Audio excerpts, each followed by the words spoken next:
All right. Well, welcome back to Tea and Coffee. I'm your host, Jasmine Morris, and today I have the very lovely Celisse here with me. Good And we're going to morning. be having a conversation about generational curses. So, good morning, Celisse. Morning, morning. Thank you so much. Thank you. So, I want to tell you a little bit how I met Celisse. I actually met Celisse at church. It was a training that I did called Stephen Ministry, and you learn how to walk alongside someone going through a difficult time. Yeah. And so Celisse was one of the trainers, and immediately, like, what I love about Celisse is that she's authentic, and she has a very authentic relationship with the Lord, and she's just an authentic person. And so she's very easy to talk to and to have a conversation with, and then she's got very strong leadership skills. And then when I went to ask her help for something, when I was interested in pursuing a career field, I found out all kinds of things about her life. And so I realized she's also very humble because if I had her resume, I feel like everybody would know it. So anyway, I just wanted to explain how I met her. But Celeste, I'm going to let you introduce yourself, the things that you want the audience to know, starting with your kiddos, your family, and what you do. Yeah. Thank you, Jasmine, for having me on here. Yeah, it's been a journey, this thing called life. So yeah, I'm Celisse. I have done a lot of things in life. Just my past is in the law, and getting out of that just wasn't my calling, my purpose anymore. It served its purpose, and I transitioned out of that. I'm married to my husband, Rich. We got married in 2012, so I don't know how long that is. I usually rely on him to tell me how many years we've been married. And I have two little boys. They're growing, 9 and 7, and they keep us on our toes, keep us busy. And we transitioned here to Knoxville 2016, and we've been loving it and just growing in God and yeah, living the life, just busy more than I care to be, but doing good. Awesome. That's awesome. And you recently transitioned into full-time ministry from recruiting for law schools. Yes, that's right. And what a transition. That was like my last stepping stone out of the legal field at the law school, and now I'm one of the pastors at our church, and it's been a wild ride. But I know it's where I'm supposed to be. Yeah. That's awesome. Mm-hmm. Well, thank you for that. And so I kind of just want to jump right in. Sure. Since we're talking about, you're walking in your calling through ministry. Tell me a little bit about your relationship with God and how that started, because I know that informs how you mother and everything that you do outside of that. Absolutely. So I grew up in an environment where there was Catholicism, there was Baptist, there was Methodist, and kind of venturing into all three of those. But outside of the church, what I saw was religion and not necessarily relationship with God. I had and I believed always in Jesus, but I never had that that relationship until getting to college, when there was a situation where my back was against the wall and the only other choice I had was to trust in God, and I did. And he showed up and showed out. And from there, it's just been one stepping stone, one milestone in my faith journey with him since then. That was 2002, 2003. And he's just been drawing me near to him. Yeah. And at one point in my life, I had it all, right? Coming from the legal field, I had the house, the money, the family, all the things.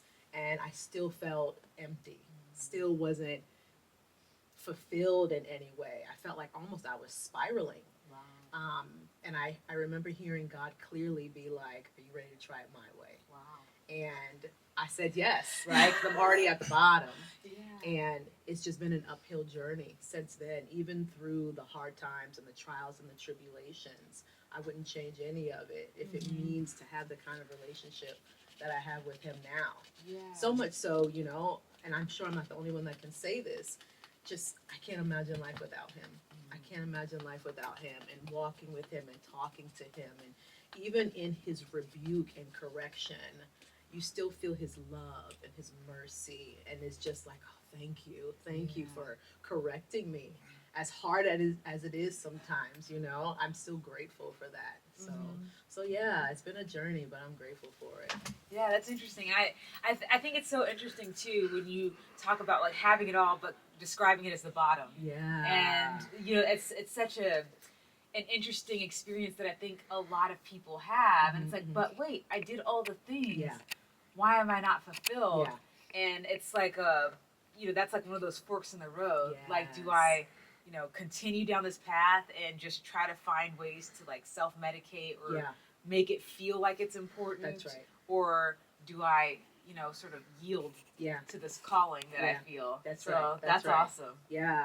And it's hard because I grew up, I'm from West Africa, and it's like, you got like 4 career choices, right? Lawyer, doctor, engineer. Disgrace the family. That's it. Right? Like, that's it. And so just that being ingrained in you and trying to drift away from that profession, it's like, I don't know, but carrying the weight of everyone on your shoulders. Yes, everyone, including previous generations, and the shame that comes with that. But it was the right choice. And you get to the point where you're just like, I don't care. Like, I don't care about the shame. I don't care about what my family thinks I should have, because you're in such a desperate place. Yeah. But that desperation is such a good place to be in, right? Like, looking back, as crazy and as scared and maybe even lonely and all the emotions that come from, I don't even know what to do. Who am I? What do I want in life? Yeah. Like, do I continue or not? Like, that's a beautiful place to be, really, because like all you have to do from there is either go up and trust in God and grow in relationship with him. And so I'm grateful for that. And when I see other people in that now, like, I don't know how to hear from God, and I don't know how to raise my kids, and I just don't know what I'm doing with my life. And I'm like, this is a great place to be. Yeah. And they're looking at me crazy, right? Like, what do you mean? Like, I'm lost. And I'm like, no. God's got you. You're open. You're desperate. Because sometimes it takes that for us to be able to hear him. We won't hear him otherwise, because we want what we want. And we're listening to all the other voices, my parents, my spouse, my friends, the culture, whatever it is, as opposed to being still enough or even desperate enough to hear from God. Oh, that's good. Yeah. That's good. That'll teach. And that's a great segue, because we're talking about generational curses. And it's interesting because one of the things you brought up, like, it doesn't seem like a curse to want to pursue greatness in that way. Yeah. Like, it seems like, a lot of times I look at, like, second generation coming, where it's like, African, Indian, other East Asian cultures where they, encourage their children in that direction. It's like, that seems like a good thing. Right? And so you hear about, there's an actor who, he became a doctor for his parents, and then he became an actor afterwards, just to, honor them in that way. But also, when yielding to God, how that could, like, understanding also that may not be the way, and having to pivot and risk, like, disgrace, especially if you've seen them work super hard and have to endure certain things, and you want to make them proud. So I'm kind of going to skip over one of my questions, but, like, would you, like, talk a little bit more about that process, like how that impacted your family and, like, maybe their view of you, and how did you navigate that? Yeah. So I checked all the boxes, right? And I followed it, and I was the one. Like, I had arrived. Some of my other brothers and sisters, they were like, kick rocks, deuces, like, I'm not doing the family thing. But I was the one that checked all the boxes, did all the things. And so I was kind of like that token, and as I started transitioning, I just didn't tell anybody, I just didn't tell anybody because, one, like, when God's doing a work, I tend to become more introspective and, like, walk and wrestle and struggle with him before I even speak about it, because I don't even know, like, it's like a whirlwind, right? Like, God, I'm caught up with God. I don't even know where I'm getting ready to land, let alone am I comfortable or even capable to talk about whatever it is that he's doing in my life. Okay. And so once, because, like, it's like just the light on your feet, right? So I might know my next steps, but I don't know all the way down the street, you know? And so I get hesitant to start talking about it. But sometimes he'll give me glimpses of down the street. Mm-hmm. And when I see down the street, I'll feel more comfortable talking about it with my husband. Yeah. But my family, and this is kind of tied to like breaking away from it, like if you, the motivation behind success, I think in a lot of different cultures is fear. You know, you want the education for your family, your kids, you want them to be successful. And so I think that comes from if you had yourself had to work hard to get that, you don't want your kids to walk through the same thing you walk through. And so you're encouraging your kids out of fear, hey, you got to do this so you don't end up poor, so you don't end up struggling in life. Right. And then some of it is pride, right? I experienced both in my family. My parents, you know, were high-ranking officials in the government of the country where I'm from, and it was pride. You know, they want to be able to say, my kids do this, and my daughter does this, and to continue on the reputation of the family. Yeah. And so when I start saying, hey, I'm not going to practice law anymore, you know, they're like, what? You know? And it's, well, what are you going to do? And how are you going to make money? And like, what about your family? And so both of those things are sort of tied up in it. And so for that reason, for me, I tend to like, I don't know, because you have to watch and pay attention to the voices that you listen to, right? Because if I know that their motivation, as innocent as it was, right, as concerned for me as it was, it's coming from a place of fear or pride. Yeah. And if I'm going to walk with God, I can't be allowing those kind of voices in my walk with him, regardless of the family members that it is, right? Yeah. And so I just I kept it to myself until I started making that transition. And even then, there was hesitation until they started seeing the fruit of it. Like, oh, yeah. Oh, okay. Yes. Like, and the things that I started experiencing with God, taking those risks, stepping out in faith, and explaining that to them, like, oh, okay. And really seeing, you know, I'm blessed that my husband has a good living, and so we're not living on the streets, you know what I mean, because I'm in full-time ministry. So yeah, it was a journey. I think now most of them have accepted it, but I just got to the point where like I don't care what people think about me and what I'm doing, right? When I'm walking that closely with God, and I just desire more of Him, it really don't matter to me. Yeah. And I spent so much time of my life caring what people thought, right? In the legal profession, your reputation means a lot, you know? And even like I remember my dad teaching like, hey, all you have in this world is your reputation. And I believed that for a long time. And so I held on to that. And once I started like just breaking things off of my life with God, I completely went in the opposite way of caring. You know, like I really don't care what people think about me. If I know I am doing what I'm supposed to be doing for God, that's all that matters. I'm not trying to hurt people's feelings or like say that I don't care about them. I want to do right by people because I want people to see God through my actions and through my words. But in terms of their influence in my life as to how I should live it or what they perceive about me, if I'm doing the right thing, it doesn't bother me. Yeah. That's good. Yeah. And that's like such a, like how many people, there's a lot of people who say I don't care, which is it's a lie. Yeah. It's such a gift to truly not care, to be so anchored in something to where you can just sleep at night knowing I'm doing the right thing, even when you're facing opposition or doing something countercultural. And it's like I remember I was the golden child for a long time, and then I went through a difficult transition, like around college age, but I'd always been like, I've been the achiever, you know? Yeah. And then I was one of the oldest grandchildren on both sides, and so it was like, you know, that I kind of got used to that, and then when things started to shift for me, and I wasn't the achiever anymore, and then I started going through tough times, and I remember like, there was like a period of my life where I was like unemployed. I didn't know which direction I was going in. Yeah. I'd finished grad school, and I was just trying to figure out what was next. And I remember it was like, you would have thought that I was in the streets. Like the way people were responding. It was like every family function I was getting lectured in the parking lot and stuff like that. And it was a painful period, but it was also very beneficial in that I got it over with. Like there was always that fear of letting people down. Well, I've let you down. Yeah. And so now I'm free to like, okay, I'm free to listen. Yeah. And I'm free That's to good. like let it go because it's not there, so I'm not clinging to it. And then it's like, okay, now that I've let it go, I can let God give me what it is that He wants to give me. That's right. That's right. So it That's took a long good. time for that, and it, now that I'm older, I realize I needed that for some of the things, I was going to be required to do. Yeah.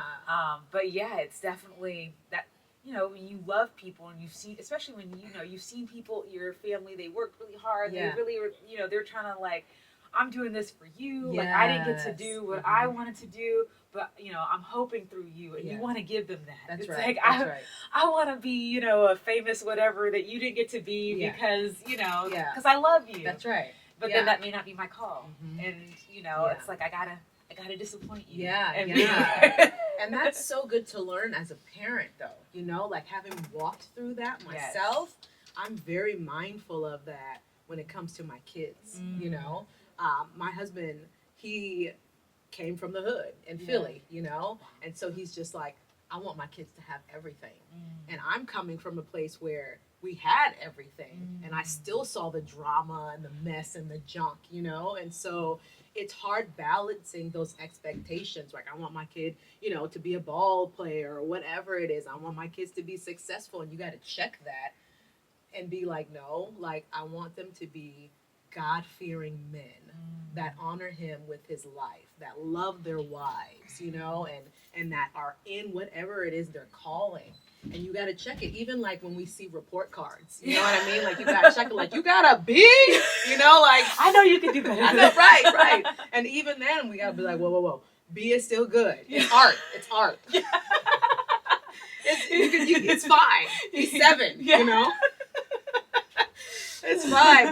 But even still, like checking that and really being mindful of putting them in environments where they can pursue whatever it is that they're interested in, or say that they're interested in, or even just the exposure, and not having those expectations on them at such a young age, but teaching them the things that will carry over in whatever it is that they do in life, It just, so you got to check that really as a parent, those expectations. Yes, because I feel like it's very easy to just follow, like you don't realize it's like, oh, I'm just doing, that sounds so familiar. That sounds like something my parent said to me. Yeah. Oh my goodness, how did I feel about that?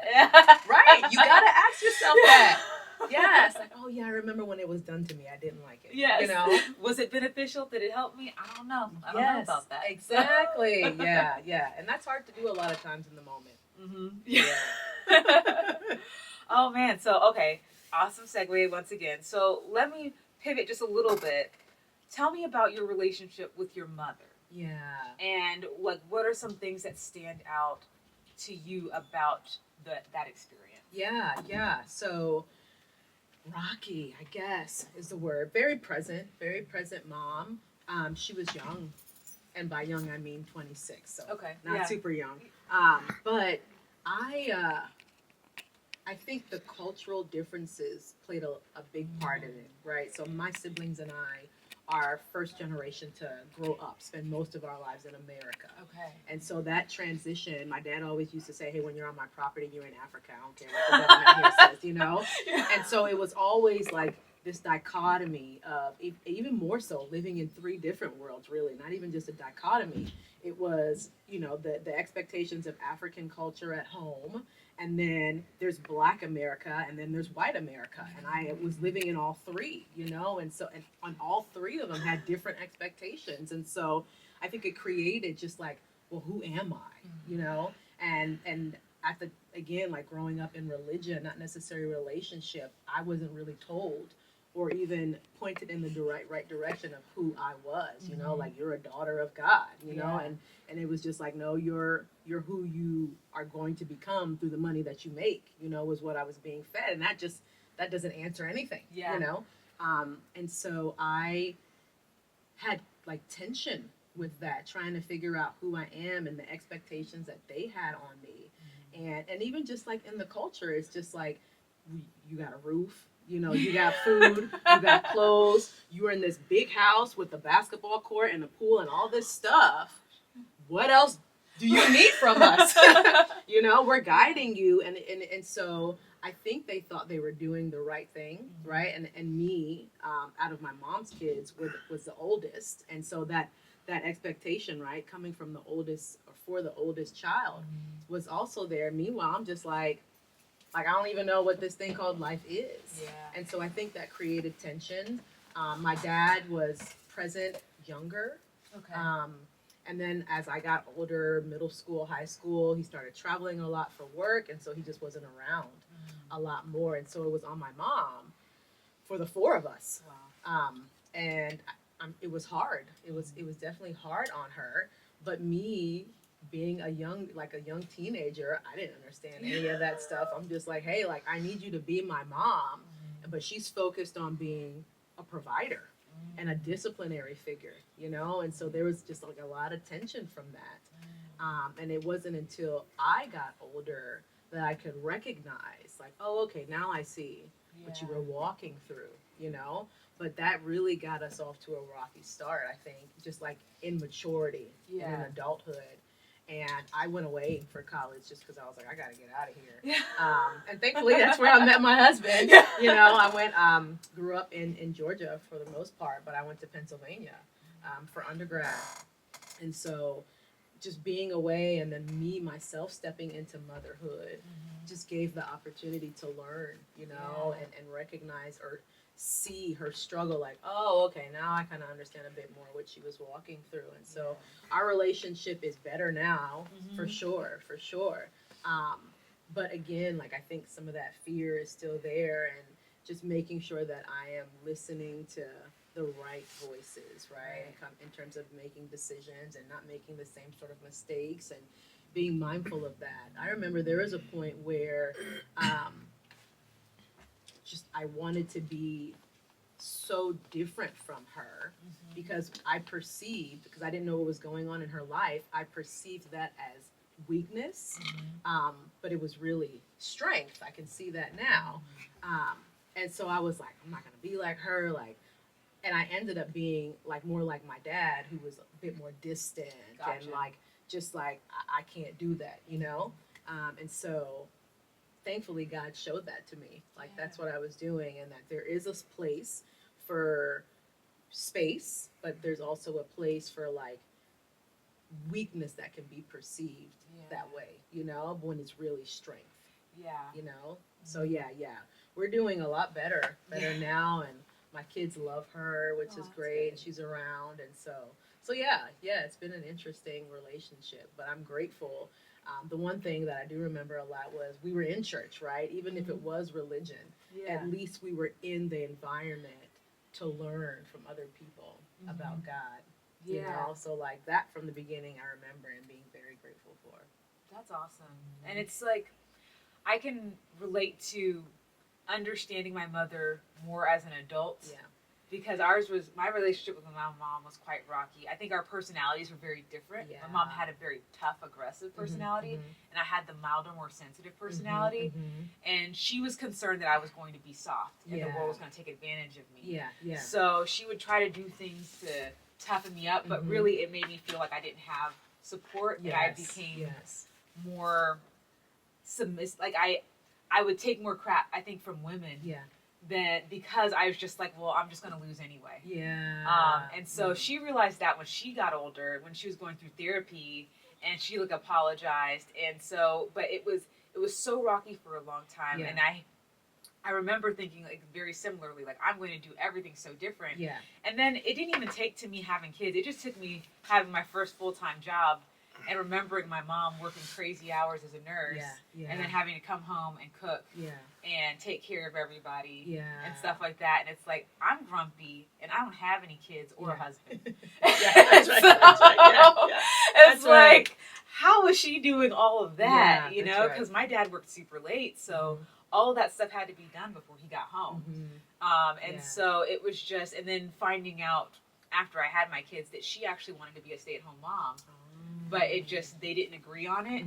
And so then she just went full into nursing, and nursing is long hours and things like that. And so having that unmet expectation of wanting to be that very present mother, not being able to be, and then seeing just how much effort she put into trying to give us what she felt like we were missing by not having her there all the time, then I could appreciate it a lot more. So like as an adult, even though our personalities still clash a lot, I got to take a break from her every once in a while. That's right. Yeah. But it's like I appreciate her, and we have it's like an adult's relationship. It's like, okay, it's not going to be like, you know, the sort of like best friends, whatever. Sure. Yeah. But I have a respect for you. I care about you. Yes, that's right. And like you. Like, if there's anybody who's going to look at you in the world with compassion and understanding, like, I can be that. Yeah, yeah. And so, that's right. It's good.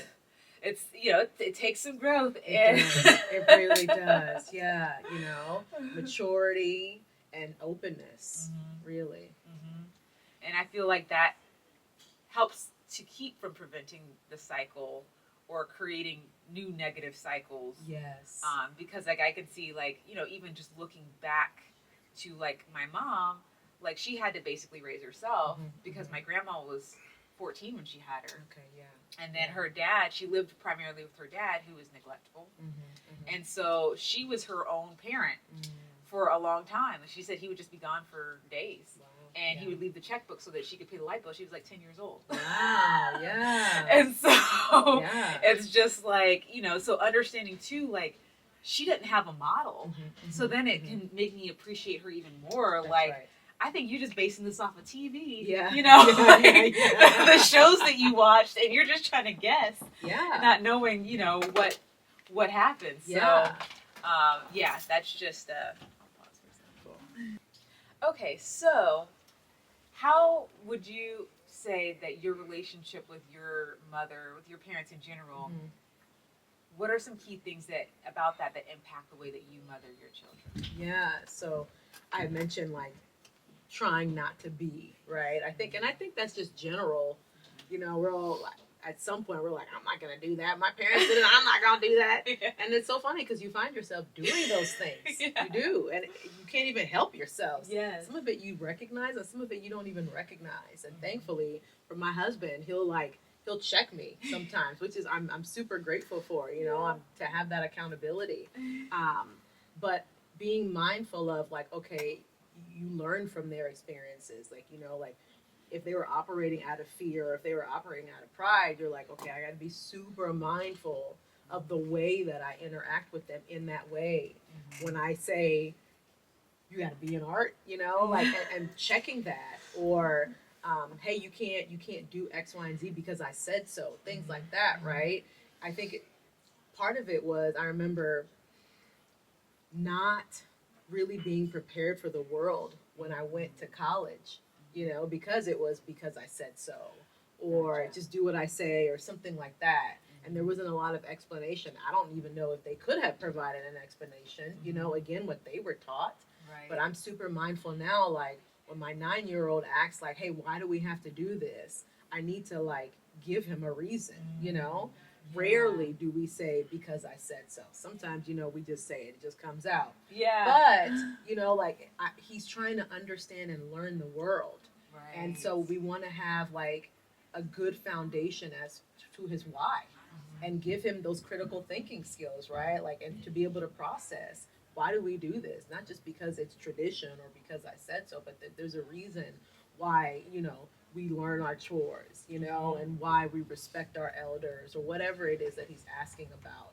So being mindful, that's one way, just being mindful to give them a reason why, you know, like when they ask, why do we do this? Or why do I have to do this? Or something like that. Being mindful and making sure that I'm not transferring that fear and that pride into them as well, and checking our expectations of them. And even like the way that we love, you know, like love was, you got a roof, you got clothes, you got food, right? But, and not necessarily like emotional intelligence was involved a lot for me. And so in my growing up, and so I want to make sure now with my kids that I'm doing that with them, right? Like touch is super important, you know, that just wasn't a thing for me, for my parents growing up. So I have to be super mindful again, like I'm hugging them, I'm loving them, I'm kissing them every day. I kind of have to cut that off a little bit with my 9-year-old now, right? Like, 'cause he likes being a little too close. So they'll come in when I'm in the bathroom. I'm like, hey, y'all are too grown for this now. We gotta close the door. You know, you can't lay on my chest anymore. You're 9. You know, we can still cuddle, but like you just can't like be all up on me like how you used to be. You know, things like that. But like just being mindful to like and being in tune and with their needs. You know, they're different.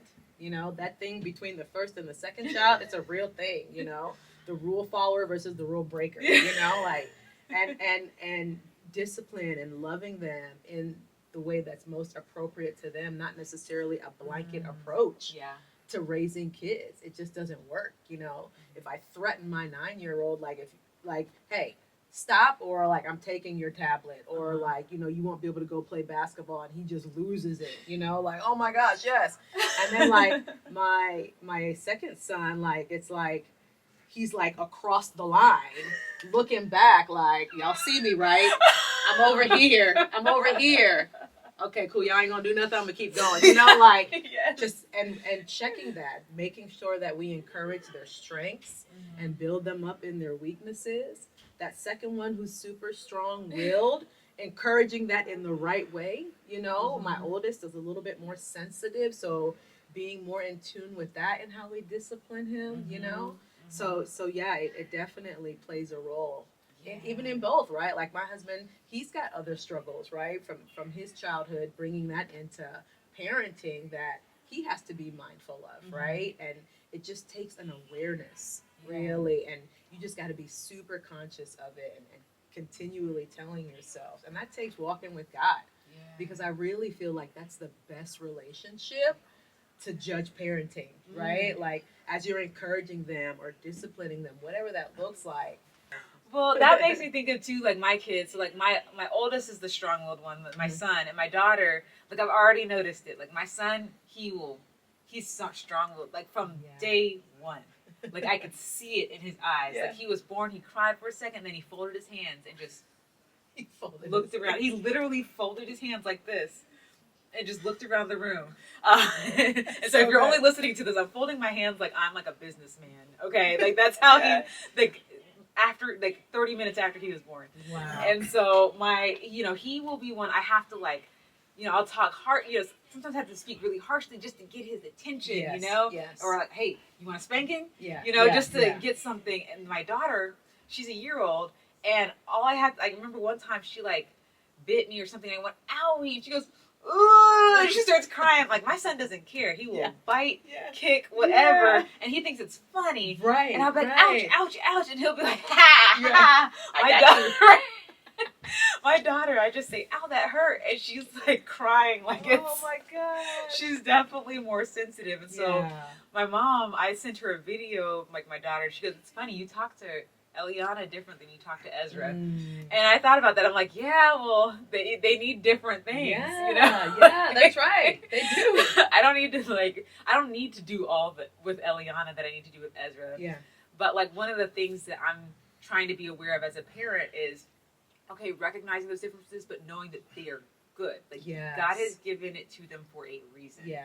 Yeah. And so like I can see where my nature has been very helpful and useful for the situations that God has put me in. Yeah. And so like that sensitivity, recognizing that that's not a weakness. And my mom actually wrote me a letter. It was very sweet. Like she was just like, I used to think, I used to be so afraid for you because you were like a rose without thorns. But she goes, but then I realized maybe you have like some sort of like poisonous gas that you emit when, prey comes around. There's some other way that you have of protecting yourself if you made it this far. That's awesome. Yeah. And you've done you've been able to accomplish a lot of things. And so, being aware that like, okay, they are who they are for a reason. Yeah. Yeah. And there are very distinct characteristics. Yeah. Like my son, from day one, he's been confident. My daughter, from the beginning, at 2 weeks, she was smiling and she meant it. Yeah. Like it was like a genuine smile. And so it's like confidence, joy. Yeah. Okay, like what is this for? And I feel like I need to protect it. So like making sure that like I'm not tearing that down. Yes. I don't want to kill my son's spirit, even though it's difficult for me to deal with. That's right. He's been given to me for a reason, and I know he's going to need that stick-to-itiveness for something. Yes. He's going to need that boldness and what have you. So I have to teach him how to be respectful, Yeah.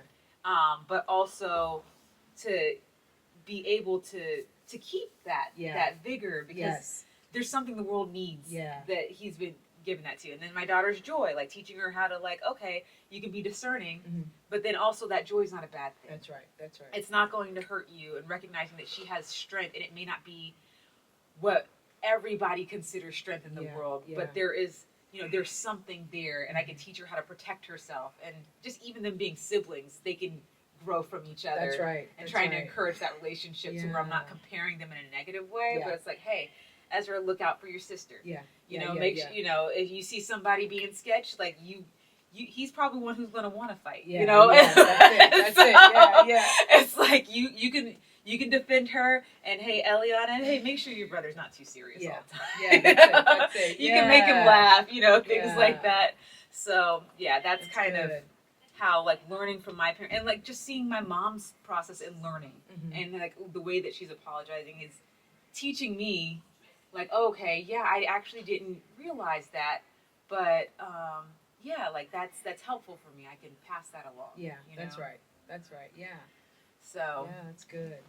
Okay, well, I'm just gonna look at my other questions here. Okay, so how would you define a generational curse? Yeah, that's a good one. I would say that it's ungodly patterns, behaviors, characteristics, sin,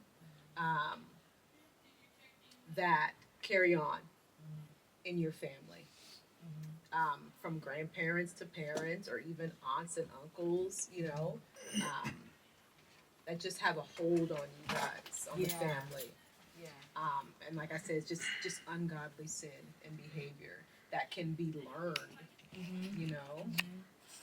I've been, like, learning lately about, like, iniquity, this idea of iniquity, and this thing that just sort of, like, it's like a bend that's, like, passed along, and it's kind of like, okay, like, it's that thing that you have to fight against, like, that makes you feel like you're going uphill in a lot of ways. And so trying to recognize, for me, like, there are times where, like, even just like an argument maybe that I'm having, it's like, well, why is this such a big deal to me?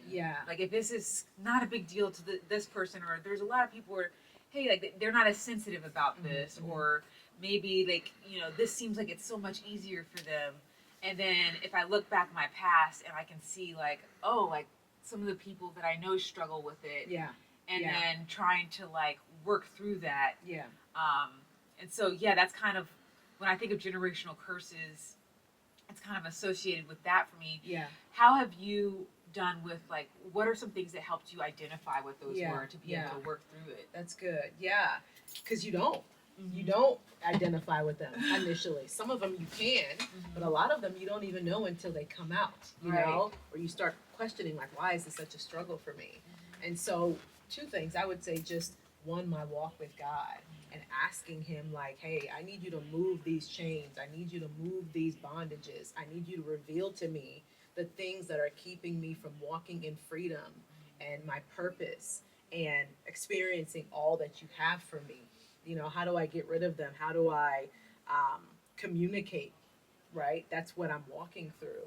And really just having that time with him. There's a study that our church does, Freedom, and it's amazing. It's amazing study to help get rid of that stuff. It goes deep, and I would encourage anybody to do it.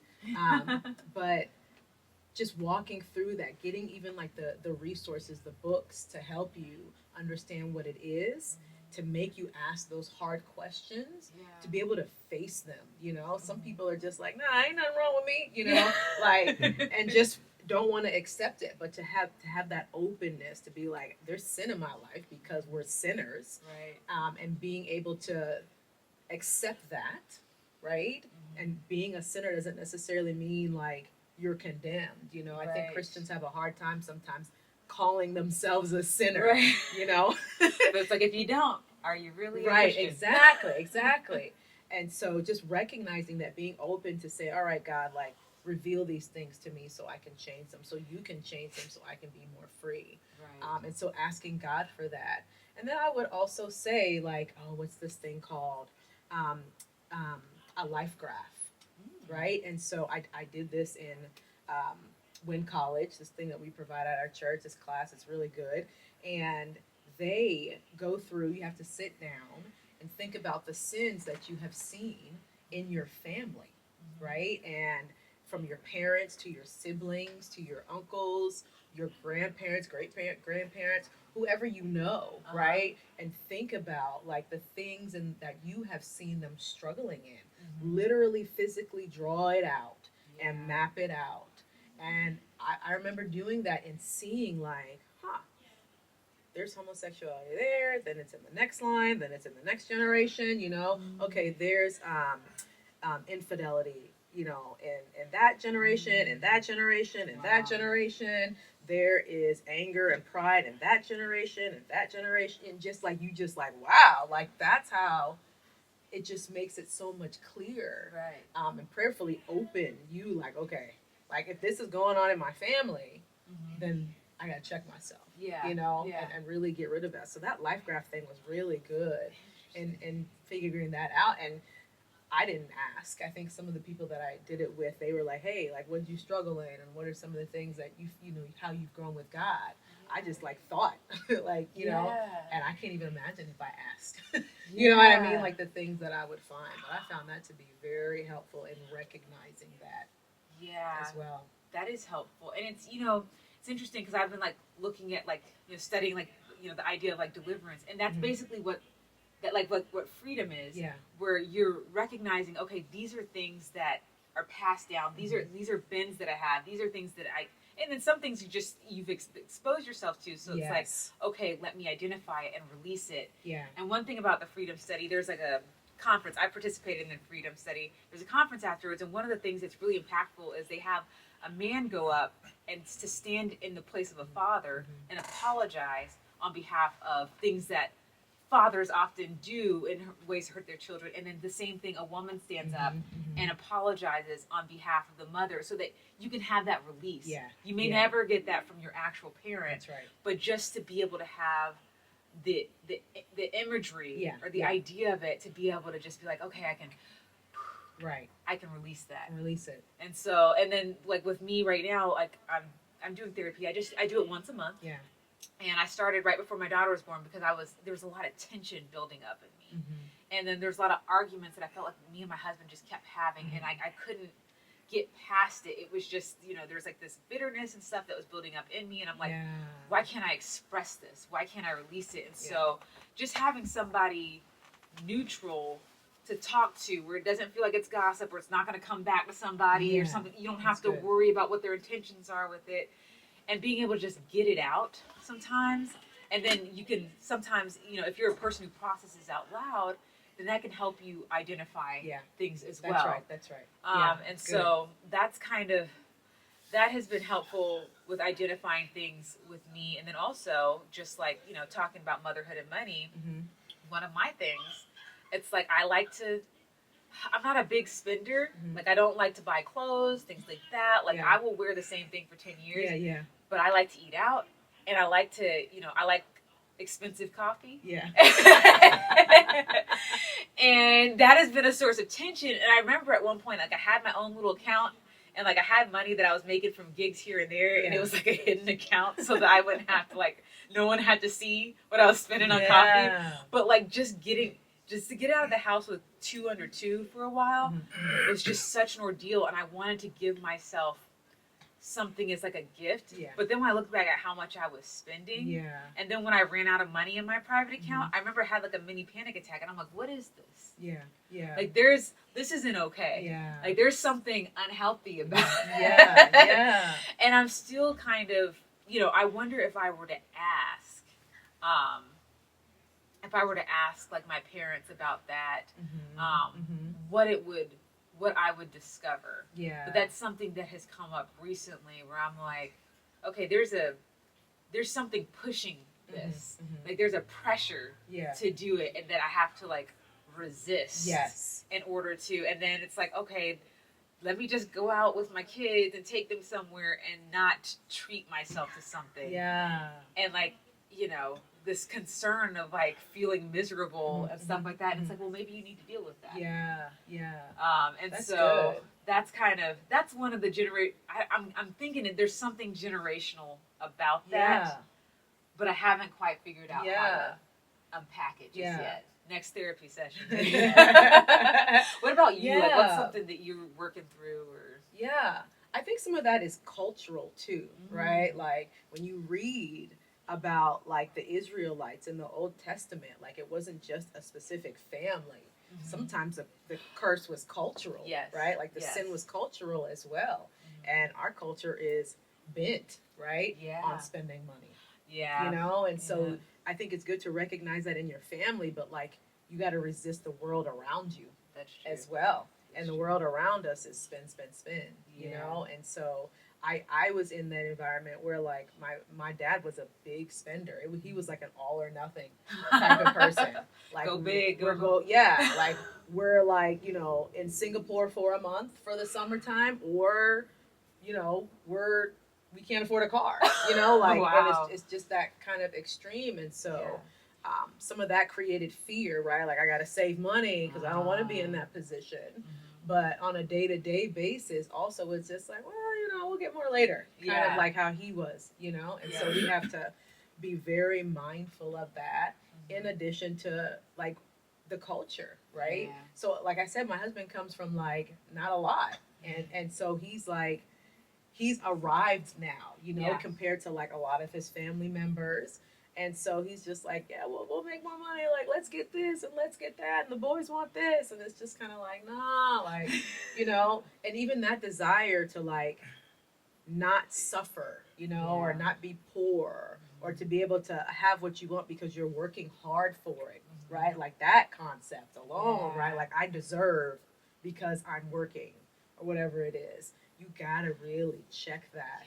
And so being able to check that, one, just like being super mindful of what you're allowing into your eyes and your ears, right? Like you really got to guard your eyes and ears because our flesh will give into that. It will give into that I want real quick. No one has to tell you that this you shouldn't have it. You just want it, right? And so to resist the devil and in that way. And that means you can't watch everything you want to watch. You can't listen to everything that you want to listen to. Or even like, again, like how I was saying, allowing those outside voices into your ear. Like, come have coffee with me this morning. When you know you're trying not to spend money on coffee, you know? Or, hey, let's go to Florida this weekend. When you know you're trying to save up for something else or whatever it is, you know?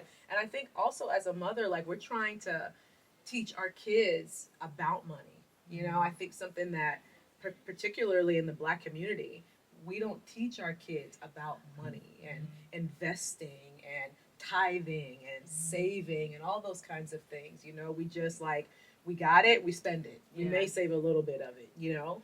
And so trying now to teach my kids like, hey, you get $1, you're giving 10 cents to the church at minimum, then you're putting it in the savings, and then you can spend whatever else is left over, you know? And even something as small as $1, just trying to instill that in them now, what that is, and let them earn money. You know, like I was given a lot and I didn't really appreciate that growing up. And so now they're like, you got to straighten up the pillows on the couch. You got to make sure your bathroom is straightened up, you know, and if you do your chores, by the end of the day, you're getting $1. And you can spend your money, but when it's gone, don't come asking me for money because your money is gone, you know, and having them appreciate that. Of course, we help them out and, you know, all of that. And their grandmothers are very nice to them and generous with them. And so just trying to instill those sorts of values in them while they're young. I remember my oldest at one point, it was like 2 years ago, he was like, Mommy, I want a PS5. And I didn't want to tell him, I'm not buying you a PS5. You know, you're 7, you know. So I was just like, oh, we don't have the money to buy it. And he was like, well, just go get money. Just go get it. And I'm like, well, where am I going to get it from? Well, wherever you go get money from, go get it. And that's why I was like, oh, okay, this is a problem. We're spoiling them. Okay, we just gonna go get the money. Yeah. Just go get it. So yeah, that's why I was like, no, we got to start teaching them, even if it's just little chores around the house.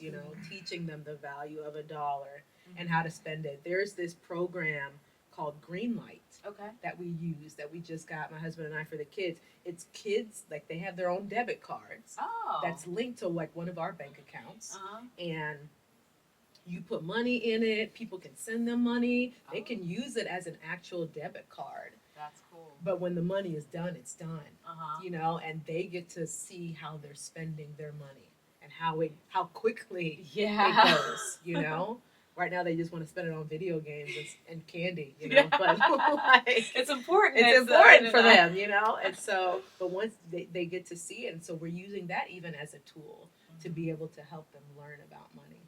Yeah, that's good. And like just talking them through like, cultural influences and stuff. Like I think when you're surrounded by a lot of people who maybe have similar generational things, like for example, poverty. Yeah. And then that sort of like idea is sort of echoed around you. And so like one of the things that I realized that I struggled with was saving. And so I'm just like, well, I've got talents. I know how to get a job. Yeah. Like I can always just make more money. Yeah. And so then I remember at one point after getting married, my husband made such a big deal about me spending here and there or what have you, that I was like, fine, I'm just not going to. And then also it was like shut down for COVID. Yeah. And so I couldn't really go anywhere worthwhile anyway. And then I was like, where did all this money come from? Like, well, neither of us is making that much money. What is all this in our savings? Yeah. And it was like, oh, like I spend that much, out in the streets, girl. Because like when I was single, man, like on my days off, I would take myself on dates. Like, I would treat myself. Yeah. And it was just, it was like my self-care thing. So I get my nails done. I might take myself to see a movie. Yeah. I go out for brunch and dinner. Yeah. And I could easily spend $100 on a day off or more. And so like then just sort of like settling down and just being content at home. Yeah. That was like it was something I had to learn. And then also what I'm having to check myself with is like, okay, what stressor are you trying to get a release from? That's it too. And like you need to deal with that. Yes, for sure. For sure. Absolutely. And I think we all do. Yeah. But it's about finding that healthy way to do it. Yeah. Yeah. And if spending is your thing, that's not a bad thing. But if it's excess, right? Like that's the issue. Or if you ain't got the money and you're spending, that's the and problem. Going into debt for silly things. Because of it, right. And so finding those healthy or even occasional outlets to be able to do that. You're right. Because we do need to release and figure out how to do that correctly. Put boundaries on it. Yes, that's right. That's right. Everything in balance. Everything in balance. That makes sense. Okay, that's good. I'm learning. I'm getting help. Okay. This is free therapy right here. Yes, for you and me both. Okay, so what are some of your suggestions for identifying these sort of generational bins, these cultural bins? What are some things that you have found that have been helpful for finding out what these are and dealing with them? Yeah. So we talked about just walking with God, and asking Him for that. And sometimes like when you're walking with God in that way, He'll just like check you in the moment, like you shouldn't have said that. You shouldn't have done that. It's like, ooh, okay. Okay, It's like a pop. That's right, exactly. And then paying attention to that, right? Like not just carrying over and just like, well, listen, I don't care. I'm going to continue going. Or if, for me, like, however I'm disciplining my kids, or like if I'm coming at them too hard about something simple, right? Like, hey, stop doing that. And not being like, no, they shouldn't have done, and just keep going. But like, okay, God, where is that coming from? Like, why do I feel the need to yell at them about this? Or just like, okay, not even questioning, like, you know what? They're 9 and they're 7. Like remembering that they're trying to figure out the world and they don't know that this is, the wrong way to do something, and not making sure that whatever I'm walking through in life And my tiredness from working all day and all the stress that comes with running a household and being a full-time mom and a full-time everything else, Yes. making sure that that's not carrying over to them too, right? And being present in that moment. It gets so easy to like go, do, and forget to be present with God, with your family, with wherever you are, I remember Patsy Williams, right? Yeah. Patsy used to say, wherever you are, be there, and just be there. And I think being present about that, making sure that you're always listening to God, can help you reveal some of those things in those moments and respond accordingly. Don't just brush it over. Yeah. It's easy to do that in the moment, just brushing it over. So really just walking with God, listening, and being quick to obey when He says it. Yeah. If you're not quick to obey, the Word talks about the Spirit will not contend with man forever, and that means a lot of different things. But like, if the Spirit is telling you, hey, stop doing this, or hey, you need to start doing that, or change the way that you're doing this, and you're not like doing it, He's not gonna tell you for like 50 years. You got an anger problem, you gotta listen at some point and work through that.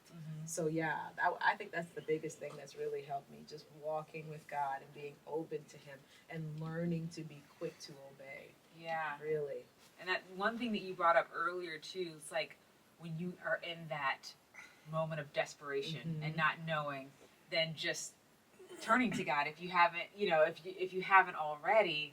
Because then you're open to hearing versus like, if you feel like you know everything. And then you're just gonna, do your own thing until it hits you in the head. That's right. Then when it hits you in the head, being humble enough to say, okay, I messed up. Let me figure this out. So that I don't do this again. Because that's kind of how things happen to me. I remember going through a period of, part of it too, I prayed for patience. And I also prayed for God to release pride from me, because I remember struggling with pride. It was like I could feel it like coming up on my shoulders. It would start to creep up, and part of that was like just being around like a really religious environment and not feeling like I had really ever done anything wrong and blah blah blah. And so I went through a period of humiliation. And the Lord just kept humbling me over and over again. So it was just like it doesn't even, like, I shake it off real fast, because like I associate it with that feeling of humiliation now. And so it's kind of like knowing too that if you say, Lord, fix me, He will do it. And just recognizing that, like, sometimes sometimes the hurtful things that happen, not necessarily bad things, but sometimes that it's Him allowing it so that you can get better. You can grow. That's right. And so then, when you look back, don't look back with shame, but recognize the growth that has happened. That's right. Because you might have needed that to cut off what was there. That's right. And it's like God hates pride. Like, that was the thing that He hates, like, more than like anything. That's like right. He resists the proud. So I knew I had to get it off. And so it was just years of humiliation. And then He let me walk through some stupid. So that I could be humbled. So it wasn't never like, oh, I never did anything. But you did something now. Yes, that's right. Repent and come back. That's right. So now you've got grace for everyone else, because you know that you are just as capable. And then talking about the generational curses, looking back through your bloodline, not thinking, oh, well, I'm going to be better. Without dealing with it. Like, that's right. I would never be unfaithful. I would never, if it's in your bloodline, you may have been somewhere. That's right. And you go through a very difficult time or something like that. And if you haven't dealt with it, you may surprise yourself by how you fall. So that humility of recognizing it and dealing with it. Yes, very much so.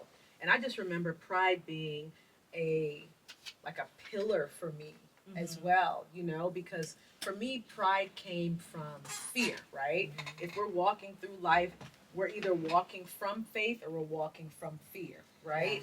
And so walking in that fear, there was a lot of rejection in my childhood growing up, right? Trying to juggle these three worlds that I was in.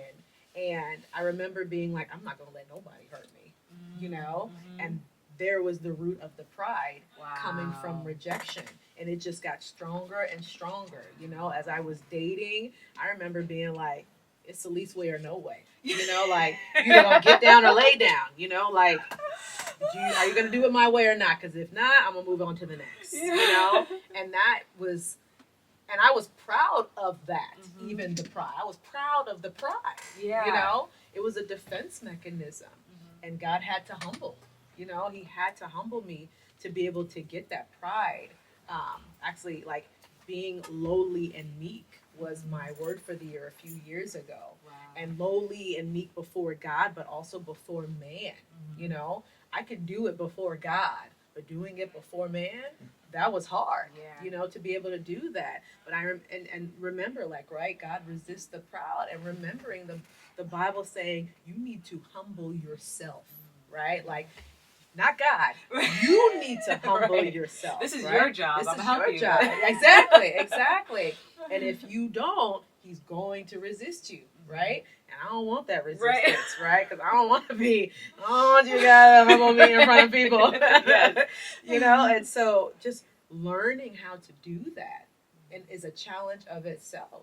Yeah. But it has to happen, you know? Like you were saying, some of the bad things, Right. quote unquote, bad things was really God, Mm-hmm. right? Turning and working things for my good Right. so that I could be humble Yes. in my marriage, in my motherhood, Mhm. in my ministry.